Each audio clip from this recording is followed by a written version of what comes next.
Қарын шашы алынбаған сәбидің қарғысы жібермейді. Сәбиге мына 4 ырымды міндетті түрде жасаңыз. Ырым мен тыйымға соқыр сенім деп қарайтын қазақтың бірі мен болатынмын. Бірақ менің анам өте ырымшыл адам. Біздерге жасаған ырымдары емс-емс есімде. Ал қазір немерелері дүниеге келе салысымен-ақ ырым-жырымдарын бастайды. Бұл кей келіндерге ұнамай жататыны байқалады. Бірақ жасаған әрекетінің оң нәтиже беріп жүргенде көріп келемін дейді Сапар ағай. Бұл кісі әкемнің әскердегі досы. Ата-анамызбен қалың қарым қатынаста. Құда боламыз деген серттер де бар еді. Бірақ Алланың бұйрығына қарсы келер пенде бар ма? Екеуі де тек ұлдар. Сөз арасында немерелеріміздің басын қосамыз деп айтып қалды. Қандай жиын жасасақ та, әкем бірінші болып Сапар ағаға хабар береді. Аға да еш қарсылықсыз төремізден табылады. Сондай бас қосудың бірінде аға өте керемет әңгіменің ұшын шығарды. Мұны әсіресе бүгінгі жас ата-аналар білуі тиіс деген оймен қағаз бетіне жазып түсірдім. Журналистер жаратып жатса, жарыққа шығарар. Шықпаса жанындағылар арқылы жалпақ жұртқа жеткіземін дейді.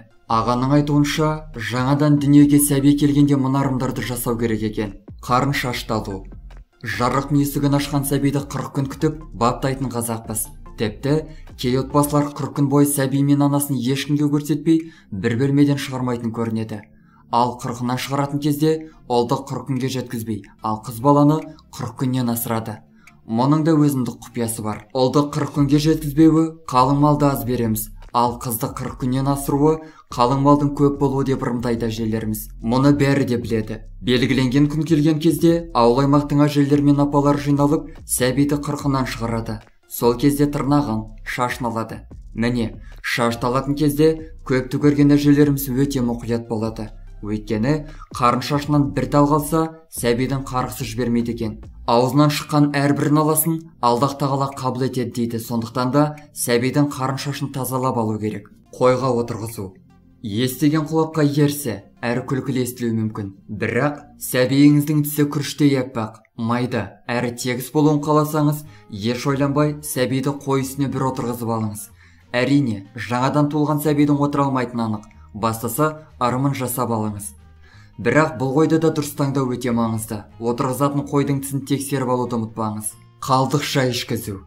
Анам үнемі әрқайсымыздан қалған кеседегі қалдық шайды бір кесеге жинап отырады. Сөйтеді де, салқындаған кезде үстел жағалап жүрген немересіне ішкізеді. Сондағысы тілің тез шықсын деп ырымдайды екен. Ал қой сойылған кезде немесе жиын кезінде немересін жанына шақырып алып, қойдың тілін жегізеді. Бұл да баланың тілінің тез, әрі түсінікті болып шығуына септігін тигізеді екен.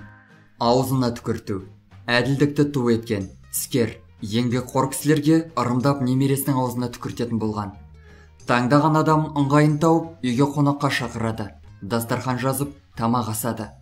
Баласының аузына түкіртіп, батасын алатын. Келген қонаққа арнайы сыйын ұсынып, ризашылығын алып шығарып салады. Егер аузына түкіріп беріңіз деп айту түгілі төбесін көрсетуге қаймығатын қайнағалары болса, отырған орындарына аунатып алатын. Бұрынғы келіндер қайнағалары тұрмақ, қайныларының көзіне тік қарамаған ғой. Біздің шешелеріміз үшін қайнағаның айтқаны заң болатын.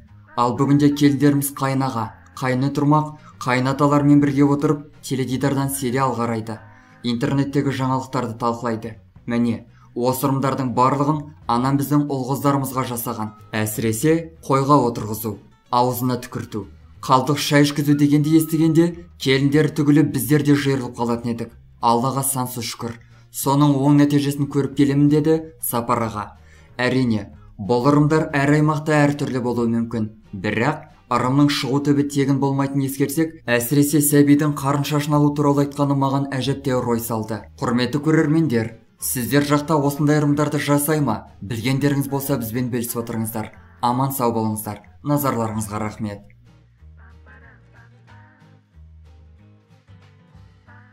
Достар, біздің каналға жазылып, лайк басуды ұмытпаңыздар. Келесі шығарылымдар тек қана сіздер үшін.